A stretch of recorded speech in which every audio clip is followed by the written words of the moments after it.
Hey friends, have you ever looked back at an earlier version of yourself and almost felt like you were looking at someone else? Not because you don't recognize them, you do. You remember what they carried, you remember what they feared, you remember what consumed their days, but somewhere along the way, something changed. Not overnight, not because one conversation suddenly fixed everything, not because one prayer erased years of growth that still needed to happen, just little by little, choice by choice, season by season, until one day you realize you're responding differently than you used to. You notice yourself letting go of something you once held tightly. You extend grace where you once became defensive. You recover more quickly after making a mistake. You find yourself listening longer before making assumptions. You discover that your definition of strength has quietly changed. I've been thinking about that a lot lately because for years I misunderstood what healing was supposed to accomplish. I thought healing meant getting back to the person I used to be, recovering, returning, finally putting the hard chapter behind me. But now, I don't think that's what healing does at all. I think healing changes who we're becoming. When I look back 10 years, I don't feel embarrassed by that version of me. Honestly, I feel compassion for her. She was carrying a lot. In 2015, my days looked very different than they do now. Every morning, we'd get up, eat breakfast together, and head upstairs to our homeschool classroom. I had two little 5-year-old boys. We'd work through Bible, reading, math, science, and social studies together. Some days, we'd break up the routine with a trip to the zoo, or the children's museum, or the health museum. Those were the good days. Behind the scenes, there was another story unfolding. James was struggling in ways that we didn't understand yet. We were managing ADHD, not realizing it would still be several years before we'd learn autism was part of the story, too. His body couldn't tolerate stimulant medications. One medication caused terrifying hallucinations where he saw spiders crawling on him. Another left him suddenly afraid of dogs, even our sweet Labrador Dixie. Every medication change came with anxiety, not because I was afraid of trying something new, but because I never knew what unexpected side effect might become our new normal. When we first moved back home after my Moyamoya surgeries, I desperately wanted life to feel normal again. A friend would invite us to story time at the library, and it sounded perfect until the meltdowns came. I didn't know how to help James through them, and if I'm honest, I didn't know how to handle everyone watching either. I've never been someone who enjoys being the center of attention. So after enough difficult outings, our world quietly became smaller. Home felt safer. Wide open spaces felt easier. Places where the chaos blended into the background felt manageable. Looking back, I don't think I was hiding because I lacked courage. I simply think that I didn't have the capacity for much more at the time. And I think that's an important distinction because survival seasons ask different things of us than healing seasons do. They require different strengths. The mistake is believing that those survival strengths are supposed to drive us the rest of our lives. Because eventually, God begins doing something beautiful. He doesn't erase who you've been, He begins transforming who we're becoming. And I think that's the conversation that I'd like to have today. One of the things that I've learned is that survival has a way of teaching us things. Sometimes we talk about survival as though it's something negative, but I don't think that that's fair. Survival isn't necessarily the enemy. In many ways, it's incredibly wise.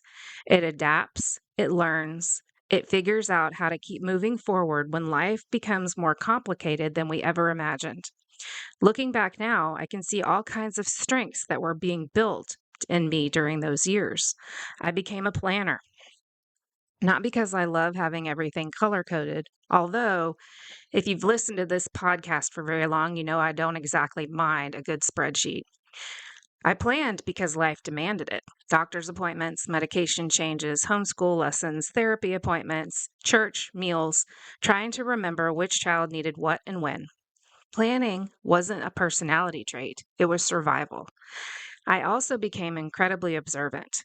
When you've walked through medical trauma yourself and you're raising a child whose needs seem to change every few months, you learn to notice things that other people might miss.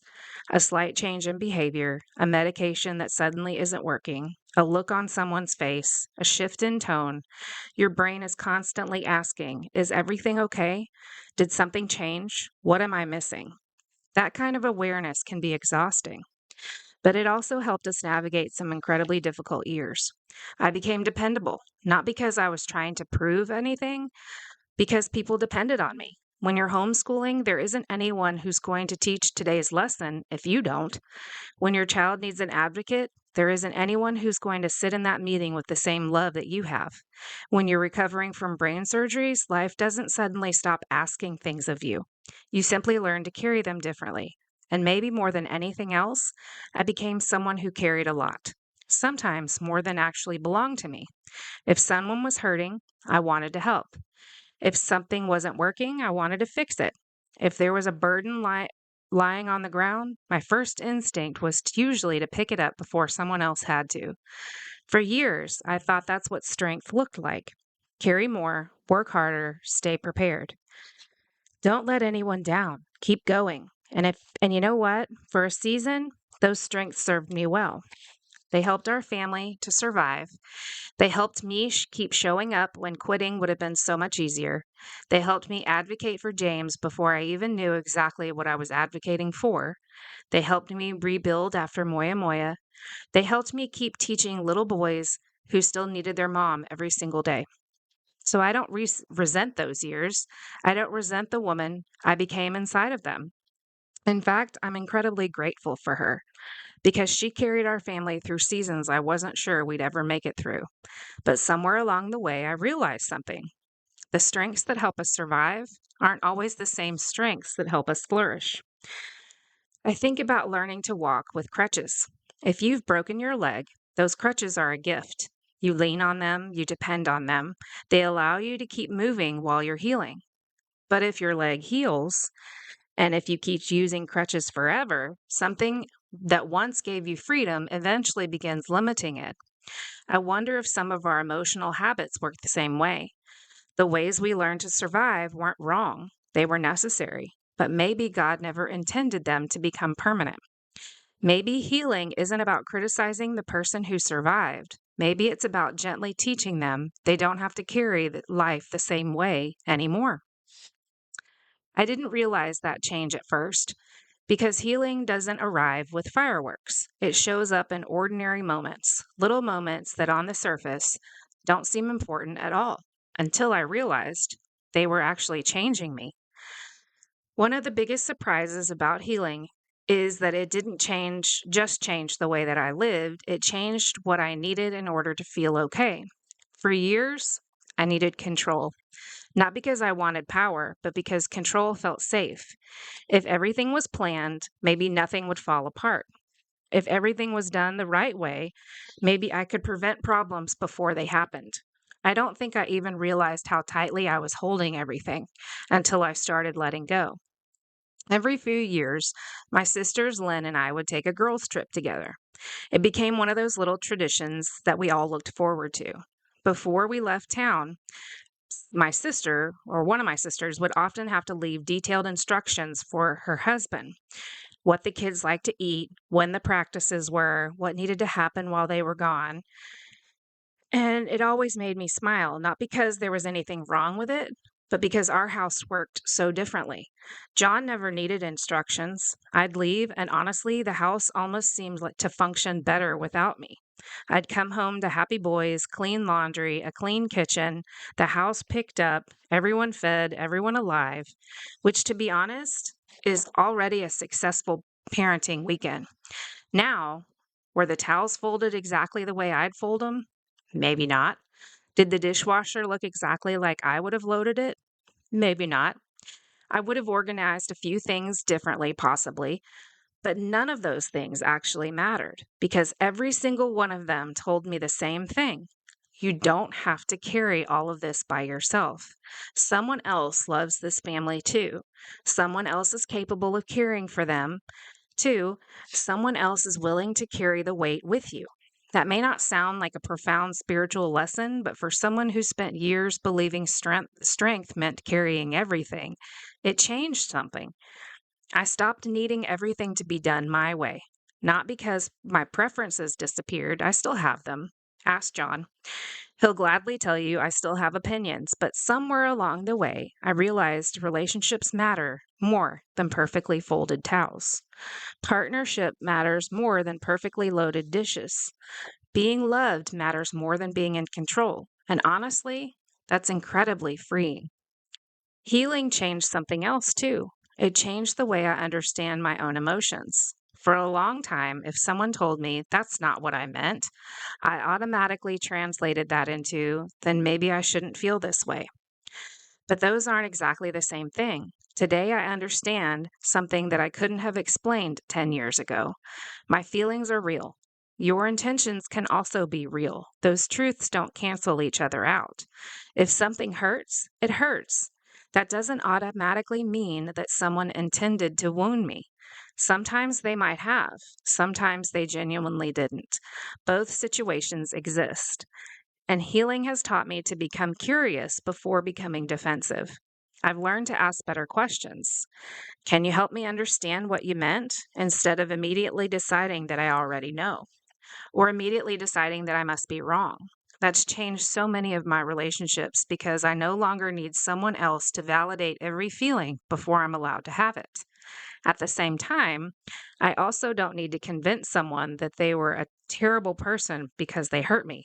We can talk, clarify, understand each other better. Sometimes we even become closer because of those conversations.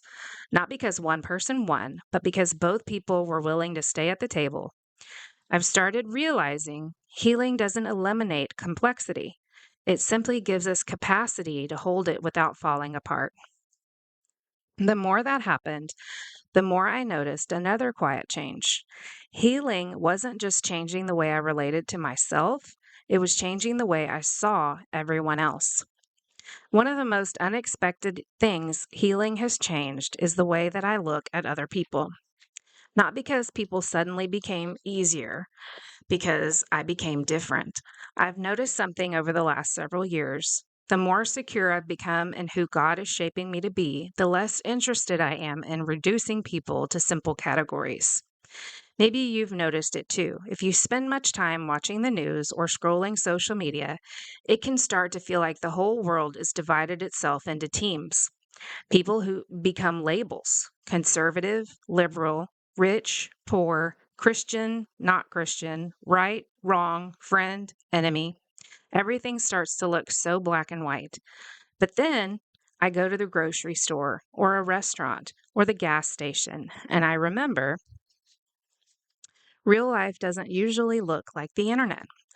When someone is walking into a restaurant behind me, I hold the door open. Not because I know who they voted for, not because I know what they believe, not because I know whether we'd agree about anything. I hold the door because they're another human being. Sometimes people drop their wallet or their phone or their keys or something else falls out of their cart. I don't stop to evaluate whether they're the kind of person who deserves my help. I simply bend down and help. Not because I'm extraordinary, because I think most people do that. And honestly, those little interactions aren't even particularly comfortable for me. I'm still an introvert after all. I'm still not someone who's naturally going to strike up a conversation with strangers in the checkout line, but kindness has very little to do with personality. It's a decision, one that's become easier the older I've gotten. I think part of the reason is because I've learned how dangerous assumptions can be. Years ago, after my second Moyamoya surgery, I made the decision to shave the rest of my head. The surgeons had already shaved part of it. What they left behind was probably the longest, most crooked mohawk you have ever seen. There really weren't many good options. So John and I shaved the rest of it and waited for everything to grow back at the same time. One day, John was having one of those completely ordinary conversations on Twitter about college football. Nothing important, just sports. And somehow, the person he was talking with clicked on our family picture. They saw me standing there with a shaved head. And without asking a single question, they decided they already knew my story. They started making comments about how I looked like a man, how ugly I was, the usual things people say when they forget there's an actual live person on the other end of the screen. And the interesting part is, it never occurred to them that maybe there was another explanation. Maybe I was going through cancer treatment. Maybe I'd lost my hair because of a medical condition. Maybe I'd just survived 2 brain surgeries. Maybe there was a story there that they couldn't see, because there was. They just never stopped long enough to wonder what that story might be. I've thought about that moment many times over the years, not because I stayed angry. Honestly, I couldn't even tell you who the person was or why they decided to go nasty that day. But what stayed with me wasn't the insult, it was the reminder. How often do we think we know someone's story when we only see one photograph, one conversation, one social media post, one difficult moment, one opinion, one chapter? Healing has made me much slower to do that because I've lived what it feels like to be misunderstood. I've lived what it feels like for someone to make up an entire story about me based on no information at all. And if that can happen to me, it can happen to anyone. Now, when I look at people, I find myself wondering things I never used to wonder. I wonder what they've survived. I wonder what they're carrying quietly behind the scenes. I wonder what they're worried about or who they're worried about. I wonder what prayer they've been praying for years that still hasn't been answered. I wonder what they're hoping that no one notices. Not because I need to know those answers, but simply remembering that they exist. That changes the way that I respond. Jesus never ignored the truth, but he also never reduced people to the worst moment of their lives.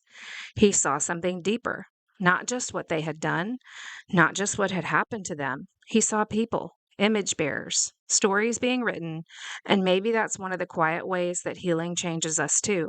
Not by making us agree with everyone, not by removing our convictions, but by making us slower to assume we know everything about someone else. We've only seen a single page of their story. And as I thought about that, I realized something else. The person I had spent the longest reducing wasn't actually other people, it was me. As I've been thinking about all this, I realized something. For years, I was the person that I reduced the most. I could usually find what was wrong before I noticed what was growing. And maybe you've done that too. You accomplish 10 things and spend all day thinking about that one thing you wished you had done differently. You make progress, but all you can see is how far you still have to go. You become healthier, and somehow you only notice the pounds that you haven't lost yet. It's amazing how often we become our own harshest critics. And I know I certainly have done that for years. I thought it was the only way to keep growing was to stay disappointed in myself. I thought that if I became too comfortable, I'd stop changing. If I gave myself too much grace, I'd lose motivation. So I kept believing that shame was somehow helping me to become better, even though it wasn't. It was just making the journey heavier. One of the biggest things healing has taught me is that grace has always been a much better teacher than shame. Grace doesn't pretend that there isn't room to grow. It simply refuses to make growth a condition of worth.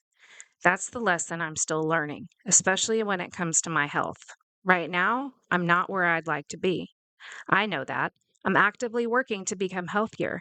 I'm making changes, trying new habits, returning again to the things that I know help me care well for the body God has entrusted to me. But something inside me has changed. Years ago, I would have looked at a mirror and only seen failure.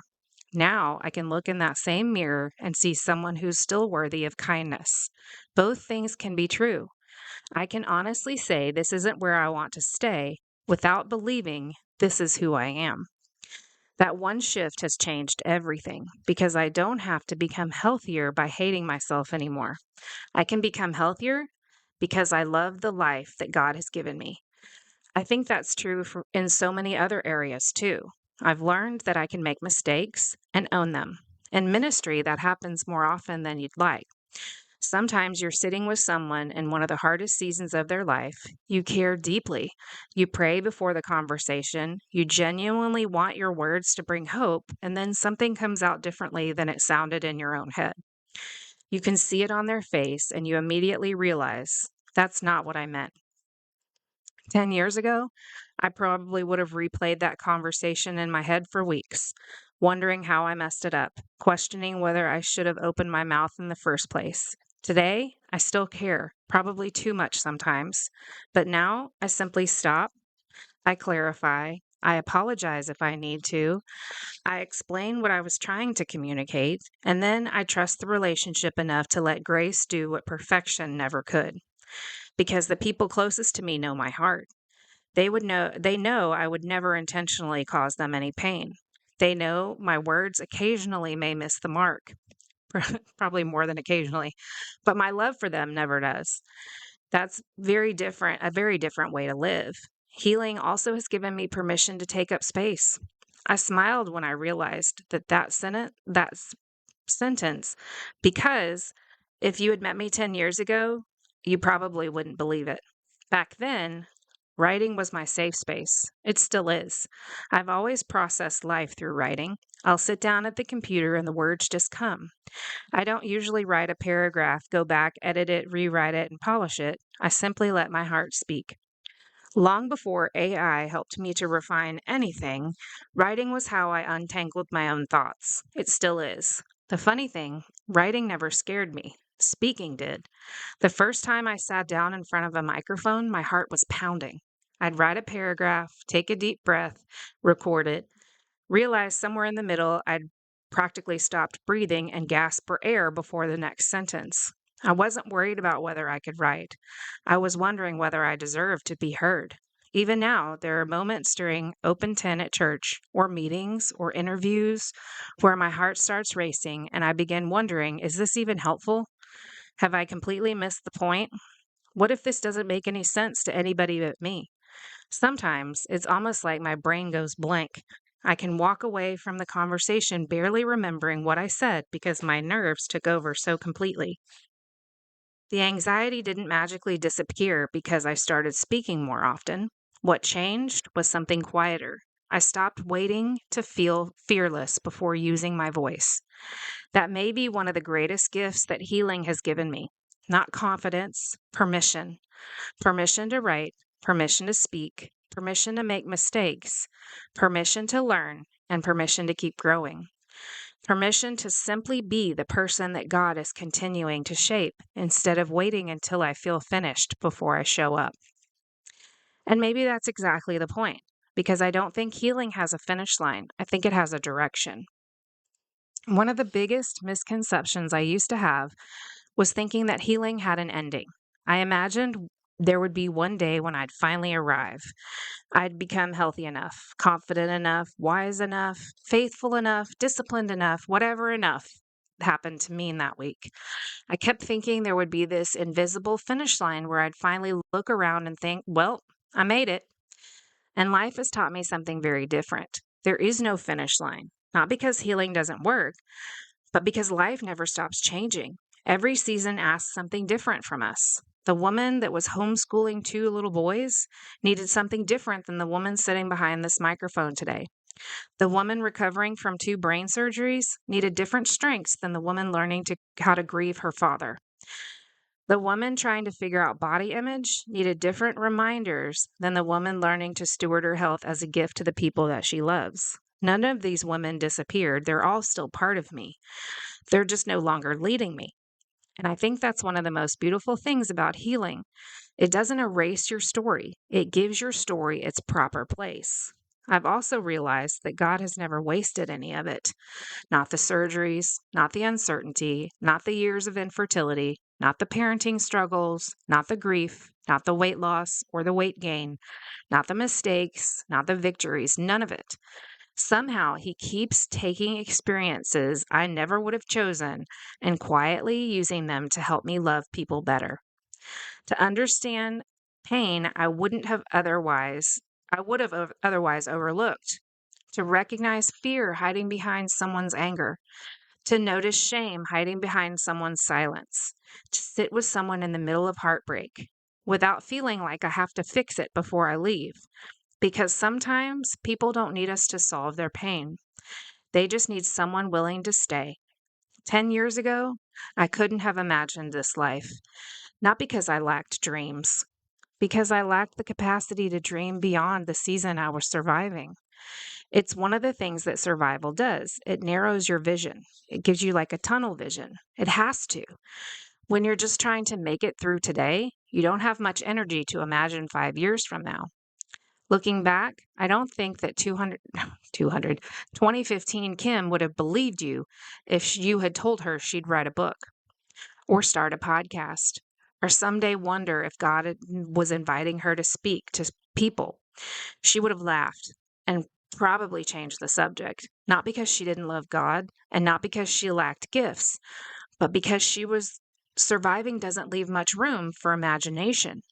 Healing slowly gives you that back, not all at once, just enough to take the next faithful step, and then another, and before you know it, you look behind you and realize God has quietly been shaping someone you never could have imagined you were going to become. Not someone different, someone freer, more secure, more compassionate, more willing to be seen, more willing to let other people help carry the load, more willing to admit when she's wrong, more willing to say, I just don't know, more willing to trust God while it's still working. And even when I can't see yet where he's leading, and maybe that's what becoming really is. Not reaching perfection, not finally arriving, simply continuing to say yes to whatever God is doing in this season.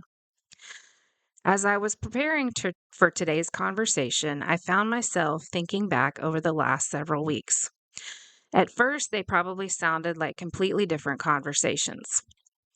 We've talked about our reactions, our health, the people who walk beside us, the labels we've been given, grief, the messages that we've believed about ourselves, stewarding the life that we've been entrusted with.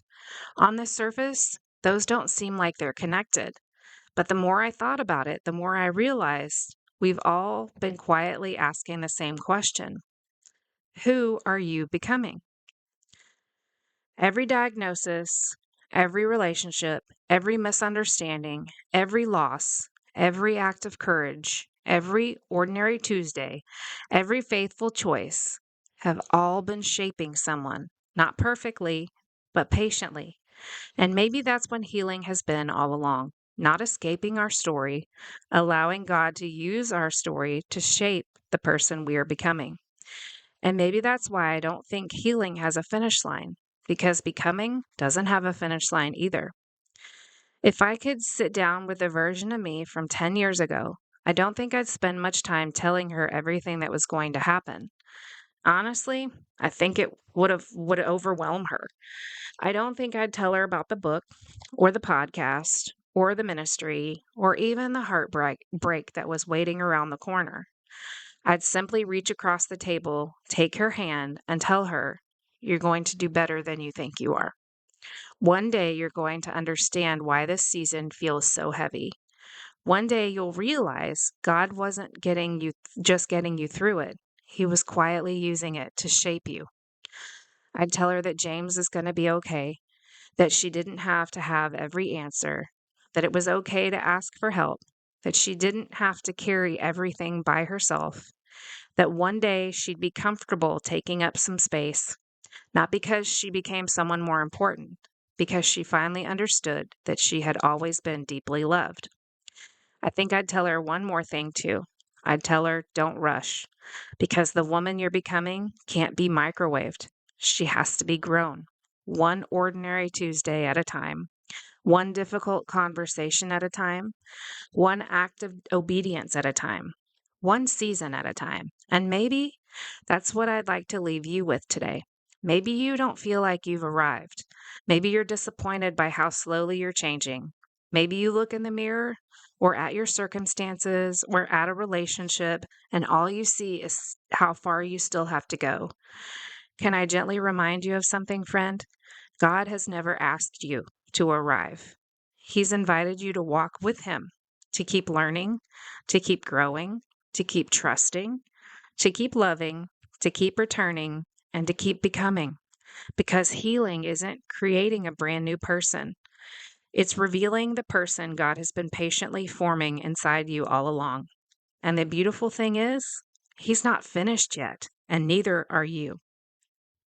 Over the last 8 conversations, we've explored reactions, relationships, identity, grief, body image, health, stewardship, and now becoming. If you found yourself in these conversations, I hope you'll continue the journey with me. You'll find every episode, every resource, every next step at healerhopegiver.com.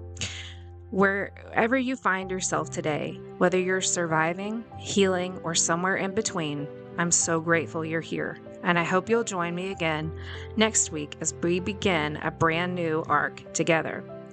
Thanks for spending this season with me. When we began these conversations, I don't think either of us knew exactly where they would lead.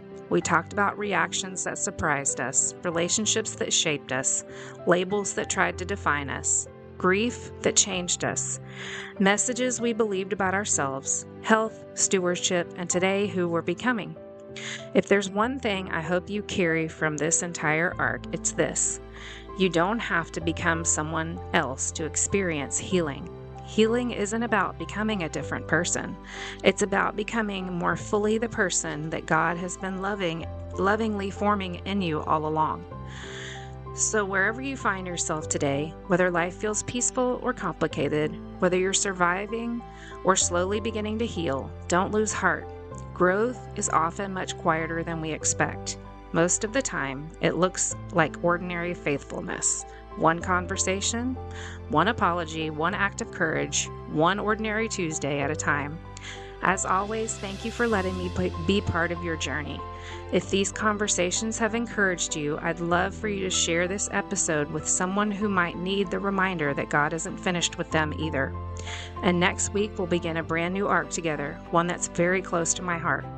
Until then, keep showing up, keep trusting, keep growing, keep becoming. I'll see you on Thursday.